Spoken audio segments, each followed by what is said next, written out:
താഴെ കൊടുത്തിരിക്കുന്നവയിൽ ശരിയായ കാലഗണനാക്രമം ഏത്? 1. വൈക്കം സത്യാഗ്രഹം, 2. ചാന്നാർ ലഹള, 3. ക്ഷേത്രപ്രവേശന വിളംബരം, 4. മലബാർ കലാപം. ഉത്തരം ഓപ്ഷൻ ബി 2, 4, 1, 3. താഴെ കൊടുത്തിരിക്കുന്ന പ്രസ്താവനകൾ പരിശോധിച്ച് ശരിയായവ കണ്ടെത്തുക. ഉത്തരം ഓപ്ഷൻ സി 1, 3, 4. അതായത് പ്രവർത്തിക്കുക അല്ലെങ്കിൽ മരിക്കുക എന്നത് ക്വിറ്റ് ഇന്ത്യ സമരത്തിലെ മുദ്രാവാക്യമാണ്. 1948 ജനുവരി 20 ഗാന്ധിജിയുടെ നേരെ ഒരു വധശ്രമം നടന്നു. രണ്ടാം വട്ടമേശ സമ്മേളനം 1931 സെപ്റ്റംബറിൽ ലണ്ടനിൽ വെച്ച് നടന്നു. താഴെ കൊടുത്ത പ്രസ്താവനകളിൽ നോർത്ത് അറ്റ്ലാന്റിക് ട്രീറ്റി ഓർഗനൈസേഷനുമായി ബന്ധമില്ലാത്തത് ഏത്? 1. 1949 ഇത് സ്ഥാപിതമായത്. ഇതിൻ്റെ ആസ്ഥാനം ജനീവയാണ്. ഇതിൽ അവസാനമായി ചേർന്ന രാജ്യം സ്വീഡനാണ്. റഷ്യ യുക്രൈൻ യുദ്ധത്തിന് കാരണമായത് ഈ സംഘടനയിൽ ചൈനയുടെ അംഗത്വ പ്രവേശനമാണ്. ഉത്തരം ഓപ്ഷൻ ഡി 2, 4. താഴെ കൊടുത്തിരിക്കുന്ന ജോഡികളിൽ തെറ്റായ ജോഡി ഏത്? ഉത്തരം ഓപ്ഷൻ എ 3 മാത്രം. താഴെ കൊടുത്തവയിൽ ഖാൻ അബ്ദുൽ ഗാഫർ ഖാനുമായി ബന്ധപ്പെട്ട ശരിയായ പ്രസ്താവന ഏത്? അതിർത്തി ഗാന്ധി എന്ന പേരിൽ അറിയപ്പെടുന്നു. 1988 ജനുവരി 20 അന്തരിച്ചു. 1987 ഭാരതരത്നം ലഭിച്ചു. ഖുദായ് ഖിദ്മത്ത് ഖാർ എന്ന സംഘടന രൂപീകരിച്ചു. ഉത്തരം ഓപ്ഷൻ ഡി എല്ലാം ശരിയാണ്. സ്വാതന്ത്ര്യാനന്തരം സംസ്ഥാന പുനഃസംഘടനാ കമ്മീഷൻ രൂപീകരിച്ചു. ഇതുമായി ബന്ധപ്പെട്ട താഴെ കൊടുത്ത പ്രസ്താവനകളിൽ ശരിയേത്? ഉത്തരം ഓപ്ഷൻ ഡി 1, 3, 4 ശരിയാണ്. താഴെ പറയുന്നവയിൽ തെറ്റായ പ്രസ്താവനകൾ ഏതെല്ലാം? ഉത്തരം ഓപ്ഷൻ ബി 1, 3 എന്നിവ. താഴെ പറയുന്നവയിൽ ഇന്ത്യൻ മഹാസമുദ്രത്തിലെ സമുദ്രജല പ്രവാഹം ഏത്? ഉത്തരം ഓപ്ഷൻ ഡി അഗുൽഹാസ് പ്രവാഹം. താഴെ പറയുന്നവയിൽ ശരിയായ പ്രസ്താവനകൾ ഏതെല്ലാം? ഉത്തരം ഓപ്ഷൻ സി 1, 4 എന്നിവ. ഉഷ്ണമേഖലാ ചുഴലിക്കാറ്റുകൾ അറ്റ്ലാന്റിക് മേഖലയിൽ എന്തുപേരിൽ അറിയപ്പെടുന്നു? ഉത്തരം ഓപ്ഷൻ ഡി ഹരിക്കെയിൻ. കൊല്ലം മുതൽ കോട്ടപ്പുറം വരെ നീണ്ടുകിടക്കുന്ന ദേശീയ ജലപാത ഏത്? ഉത്തരം ഓപ്ഷൻ സി NW3. 2024 ലോക പരിസ്ഥിതി ദിനാഘോഷങ്ങൾക്ക് ആതിഥ്യം വഹിച്ച രാജ്യമേത്? ഉത്തരം ഓപ്ഷൻ ബി സൗദി അറേബ്യ. ഇന്ത്യയിലെ ഹരിത വിപ്ലവത്തിൻ്റെ ഭാഗമല്ലാത്ത പ്രസ്താവന ഏത്? ഉത്തരം ഓപ്ഷൻ ഡി പ്രസ്താവനകൾ 1, 2, 3 ശരിയാണ്. പ്രസ്താവന 4 ശരിയല്ല. ഗോതമ്പ്, നെല്ല്, ചോളം, പയർ വർഗ്ഗങ്ങൾ എന്നിവ ഇന്ത്യയിലെ പ്രധാന 4 ഭക്ഷ്യവിളകളാണ്. 2022-23 കണക്കുകൾ പ്രകാരം ഇവയുടെ ഉൽപ്പാദനത്തിൻ്റെ തോതനുസരിച്ചുള്ള ശരിയായ സ്ഥാനക്രമം കണ്ടെത്തുക. ഉത്തരം option B 1 B, 2 A, 3 C, 4 D. Reserve bank of ഇന്ത്യയുമായി ബന്ധപ്പെട്ട് 2 പ്രസ്താവനകൾ നൽകിയിരിക്കുന്നു. ഇവയെ സംബന്ധിച്ചുള്ള ശരിയായ ഓപ്ഷൻ കണ്ടെത്തുക. പ്രസ്താവന 1. റിസർവ് ബാങ്ക് ഓഫ് ഇന്ത്യയുടെ ഒരു പ്രധാന പണനയ ഉപാധിയാണ് റീപ്പോ റേറ്റ്. പ്രസ്താവന 2. 2024 ഏപ്രിൽ മാസത്തിൽ ചേർന്ന റിസർവ് ബാങ്ക് ഓഫ് ഇന്ത്യയുടെ പണനയ സമിതി റീപ്പോ റേറ്റ് 6.50% നിലനിർത്താൻ തീരുമാനിച്ചു. ഉത്തരം ഓപ്ഷൻ എ പ്രസ്താവനകൾ 1, 2 ശരിയാണ്. ഇന്ത്യൻ സമ്പദ്ഘടനയെ സ്വാധീനിച്ച ചില പ്രധാന നയങ്ങൾ താഴെ നൽകിയിരിക്കുന്നു. കാലഗണനയനുസരിച്ച് ഇവയുടെ ശരിയായ ക്രമം ഏത്? ബാങ്ക് ദേശസാൽക്കരണം, ആസൂത്രണ കമ്മീഷൻ രൂപീകരണം, 500, 1000 നോട്ടുകളുടെ നിരോധനം, ഭൂപരിഷ്കരണം. ഉത്തരം ഓപ്ഷൻ ഡി. നൽകിയിരിക്കുന്ന പ്രസ്താവനകൾ ശ്രദ്ധിച്ചു ശരിയായ ഓപ്ഷൻ തിരഞ്ഞെടുക്കുക. പ്രസ്താവന 1. സാമ്പത്തിക വളർച്ച കൈവരിക്കുക എന്നത് പഞ്ചവത്സര പദ്ധതികളുടെ പ്രധാന ലക്ഷ്യങ്ങളിൽ ഒന്നായിരുന്നു. പ്രസ്താവന 2. രാഷ്ട്രത്തിൻ്റെ സാമ്പത്തിക വളർച്ചയ്ക്ക് അടിത്തറ പാകിയതും ത്വരിതപ്പെടുത്തിയതുമായ നിരവധി പദ്ധതികൾ 12 പഞ്ചവത്സര പദ്ധതികളിലൂടെ രാജ്യത്തു നടപ്പിലാക്കി. ഉത്തരം ഓപ്ഷൻ എ പ്രസ്താവനകൾ 1, 2 ശരിയാണ്. പ്രസ്താവന 2 പ്രസ്താവന 1ൻ്റെ വിശദീകരണമാണ്. നീതി ആയോഗിൻ്റെ ചില സംരംഭങ്ങളും അവയുടെ ലക്ഷ്യങ്ങളും താഴെ നൽകിയിരിക്കുന്നു. ഓരോ സംരംഭത്തിൻ്റെയും ലക്ഷ്യത്തെ സൂചിപ്പിക്കുന്ന ഓപ്ഷൻ കണ്ടെത്തുക. ഉത്തരം ഓപ്ഷൻ സി. 1991 ഇന്ത്യ നടപ്പിലാക്കിയ പുത്തൻ സാമ്പത്തിക നയവുമായി ബന്ധപ്പെട്ട ശരിയായ പ്രസ്താവനകൾ കണ്ടെത്തുക. ഉത്തരം ഓപ്ഷൻ ഡി. പ്രസ്താവനകൾ 2ഉം 3ഉം ശരിയാണ്. പ്രസ്താവനകൾ 1ഉം 4ഉം ശരിയല്ല. ഇന്ത്യൻ ഭരണഘടനാ ഡ്രാഫ്റ്റിംഗ് കമ്മിറ്റിയെ കുറിച്ച് ശരിയായ വസ്തുത താഴെ നൽകിയിരിക്കുന്നവയിൽ ഏതാണ്? 1. Doctor BR. അംബേദ്കർ അധ്യക്ഷൻ. 2. ഭരണഘടനയ്ക്ക് അംഗീകാരം നൽകി. 3. 7 അംഗങ്ങളെ ഉൾപ്പെടുത്തി രൂപീകരിക്കപ്പെട്ട കമ്മിറ്റി.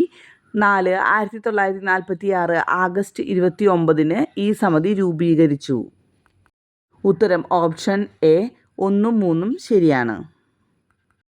സാർവത്രിക വോട്ടവകാശം, മത്സരിക്കാനുള്ള അവകാശം എന്നിവയുമായി ബന്ധപ്പെട്ട് താഴെ പറയുന്നതിൽ ഏറ്റവും അനുയോജ്യമായ വസ്തുതകൾ ഏതാണ്? ഉത്തരം ഓപ്ഷൻ ഡി. 1, 3 ശരി. രാജ്യസഭയുടെ പ്രത്യേക അധികാരങ്ങളെ സംബന്ധിക്കുന്ന ശരിയായ പ്രസ്താവന ഏതാണ്? ഉത്തരം ഓപ്ഷൻ ബി. 1, 2 ശരി. അതായത് സംസ്ഥാനങ്ങളെ ബാധിക്കുന്ന എല്ലാ പ്രശ്നങ്ങളും രാജ്യസഭയുടെ അംഗീകാരത്തിനും പരിഗണനയ്ക്കും വിടണം. സംസ്ഥാന പട്ടികയിലെ വിഷയങ്ങൾ രാജ്യത്തിൻ്റെ പൊതു താൽപ്പര്യം പരിഗണിച്ച് യൂണിയൻ ലിസ്റ്റിലോ കൺകറന്റ് ലിസ്റ്റിലോ മാറ്റണമെങ്കിൽ അതിന് രാജ്യസഭയുടെ അംഗീകാരം വേണം. ദേശീയ മനുഷ്യാവകാശ കമ്മീഷൻ്റെ ഘടനയെക്കുറിച്ചുള്ള ഉചിതമായ പ്രസ്താവന ഏതാണ്? ഉത്തരം ഓപ്ഷൻ ഡി. 1, 2 മാത്രം ശരി. മുൻ സുപ്രീം കോടതി ചീഫ് ജസ്റ്റിസ് ചെയർമാൻ, മുൻ സുപ്രീം കോടതി ജഡ്ജി, മുൻ ഹൈക്കോടതി ചീഫ് ജസ്റ്റിസ് അംഗങ്ങളായി വരുന്നു. ഇപ്പോഴത്തെ കേന്ദ്ര യുവജനകാര്യ കായിക വകുപ്പ് കൈകാര്യം ചെയ്യുന്നത് ആര്? ഉത്തരം ഓപ്ഷൻ സി. 1 ശരി. മാൻസുഖ് മാണ്ഡവ്യ. ഇന്ത്യയുടെ രാഷ്ട്രപതിയായ ദ്രൗപദി മുർമുവിനെ സംബന്ധിക്കുന്ന ശരിയായ പ്രസ്താവനകൾ ഇവയിൽ ഏതാണ്? ഉത്തരം ഓപ്ഷൻ ബി. 1, 3 ശരി. 15ാമത്തെ പ്രസിഡന്റ്. 2015 മുതൽ 2021 വരെ ജാർഖണ്ഡ് ഗവർണറായി സേവനമനുഷ്ഠിച്ചിട്ടുണ്ട്. 2023 ഇന്ത്യൻ റിപ്പബ്ലിക് ദിനാഘോഷത്തിൽ മുഖ്യാതിഥിയായിരുന്ന അബ്ദുൾ ഫത്താഹ് അൽ സിസി ഏതു രാജ്യത്തെ പ്രസിഡന്റാണ്? ഉത്തരം ഓപ്ഷൻ ഡി. 1 ശരി. Arab republic of Egypt. സ്നേഹസാന്ത്വനം പദ്ധതി ആർക്കാണ് നൽകി വരുന്നത്? ഉത്തരം ഓപ്ഷൻ എ. 1 ശരി. സംസ്ഥാനത്തെ എൻഡോസൾഫാൻ ഇരകൾക്കുള്ള പ്രതിമാസ ധനസഹായം. 2012 പോക്സോ നിയമവുമായി ബന്ധപ്പെട്ട് താഴെ പറയുന്ന പ്രസ്താവനകളിൽ ഏറ്റവും യോജിക്കുന്ന പ്രസ്താവനകൾ ഏതൊക്കെയാണ്?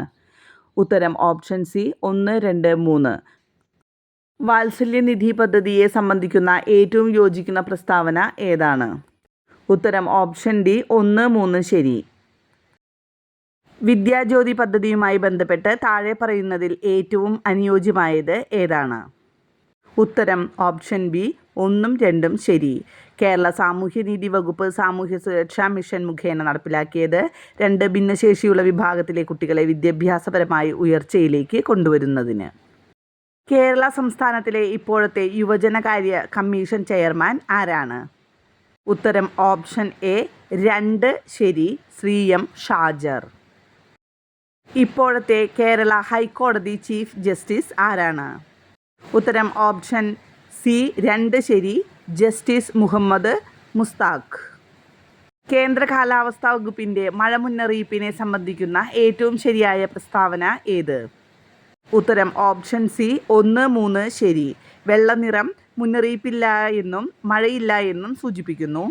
3 മഞ്ഞ നിറം നിരീക്ഷിക്കുക, മുന്നറിയിപ്പ് പുതുക്കിക്കൊണ്ടിരിക്കുക, ശക്തമായ മഴ ഉണ്ടാകുമെന്ന് സൂചിപ്പിക്കുന്നു. പേശികളെ അസ്ഥിയുമായി ബന്ധിപ്പിക്കുന്ന യോജക കല ഏത്? ഉത്തരം ഓപ്ഷൻ ഡി. ടെൻഡൻ. ജൈവ വൈവിധ്യ സംരക്ഷണാർത്ഥം പൊതുജന പങ്കാളിത്തത്തോടെ നടപ്പിലാക്കുന്ന സംരക്ഷണ സംവിധാനമാണ്? ഉത്തരം ഓപ്ഷൻ സി. കമ്മ്യൂണിറ്റി റിസർവുകൾ. ദ്രാവകാവസ്ഥയിലുള്ള യോജക കലയ്ക്ക് ഉദാഹരണം ഏത്? ഉത്തരം ഓപ്ഷൻ ഡി. രക്തം. മനുഷ്യ ശരീരത്തിൽ ഉപാപചയ പ്രവർത്തനങ്ങളുടെ ഫലമായി ഉണ്ടാകുന്ന വിഷവസ്തുവായ അമോണിയയെ വിഷാംശം കുറഞ്ഞ യൂറിയയാക്കി മാറ്റുന്ന അവയവം ഏത്? ഉത്തരം ഓപ്ഷൻ ബി. കരൾ. മുതിർന്ന വ്യക്തികളിൽ സൊമാറ്റോട്രോപ്പിൻ്റെ അമിത ഉൽപാദനം മൂലം ഉണ്ടാകുന്ന അവസ്ഥ ഏത്? ഉത്തരം ഓപ്ഷൻ സി. അക്രോമെഗലി. ഉമിനീരിൽ അടങ്ങിയിരിക്കുന്ന ഏത് രാസാഗ്നിയാണ് ഭക്ഷണത്തിലുള്ള സൂക്ഷ്മ രോഗാണുക്കളെ നശിപ്പിക്കുന്നത്? ഉത്തരം ഓപ്ഷൻ എ ലൈസോസൈം. പ്രമേഹം ബാധിച്ച കുട്ടികൾക്ക് സൗജന്യ ചികിത്സ നൽകുന്നതിന് കേരള ആരോഗ്യ വകുപ്പ് രൂപീകരിച്ച പദ്ധതി ഏത്? ഉത്തരം ഓപ്ഷൻ ബി മിഠായി. 2024 ലോക പരിസ്ഥിതി ദിന ആഗോള ആഘോഷങ്ങൾക്ക് ആതിഥേയത്വം വഹിച്ച രാജ്യം ഏത്? ഉത്തരം ഓപ്ഷൻ ഡി സൗദി അറേബ്യ.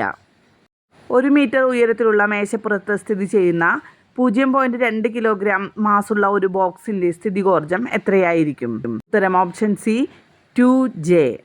നക്ഷത്രങ്ങൾ മിന്നിത്തിളങ്ങുന്നതിന് കാരണമായ പ്രകാശ പ്രതിഭാസം ഏതാണ്? ഉത്തരം ഓപ്ഷൻ ഡി അപവർത്തനം. ഫാരൻഹീറ്റ് സ്കെയിലിൽ 32 ഡിഗ്രി ഫാരൻഹീറ്റ് താപനിലയ്ക്ക് തുല്യമായ സെൽഷ്യസ് സ്കെയിലിലെ താപനില? ഉത്തരം ഓപ്ഷൻ എ 0 ഡിഗ്രി സെൽഷ്യസ്. ഇന്ത്യയിൽ ദേശീയ ബഹിരാകാശ ദിനമായി പ്രഖ്യാപിക്കപ്പെട്ട തീയതി ഏതാണ്? ഉത്തരം ഓപ്ഷൻ ബി ഓഗസ്റ്റ് 23. സൂര്യനെയും ബാഹ്യവലയങ്ങളെയും കുറിച്ച് പഠിക്കാൻ ISRO തയ്യാറാക്കുന്ന ദൗത്യത്തിൻ്റെ പേര് ആദിത്യ L1. രാജദ്രാവകം എന്നാൽ? ഉത്തരം option A nitric acid hydrochloric acid 1:3. ഇന്ത്യയിൽ 0 കാർബണായ നഗരം ഏത്? ഉത്തരം ഓപ്ഷൻ സി സാഞ്ചി. താഴെ പറയുന്നവയിൽ യഥാർത്ഥ ലായനി ഏത്? ഉത്തരം ഓപ്ഷൻ ബി സോഡിയം അമാൽഗം.